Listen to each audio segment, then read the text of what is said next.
Troyani yo'q qilgan yog'och ot edi. Manchester Unitedni yo'q qilgan esa tirik ot edi. Hamma Troya afsonasini biladi. Dushman shahar devorlaridan o'ta olmagach, sovg'a niqobi ostida ulkan yog'och otni qoldirib ketadi va sodda xalq o'z qo'li bilan halokatni ichkariga tortib kiradi. Manchester Unitedda ham xuddi shu ssenariy takrorlandi, faqat sovg'a rolida bu safar tirik poyga oti edi.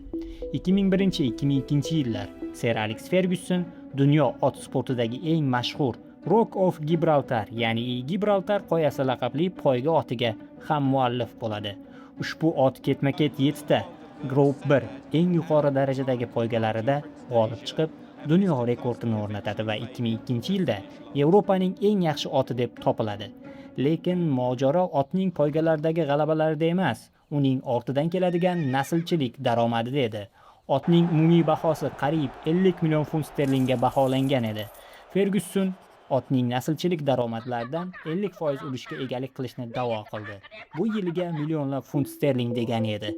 Biroq otning asosiy egalari irlandiyalik milliarderlar John Manier va JP McManus bu da'voni rad etishdi.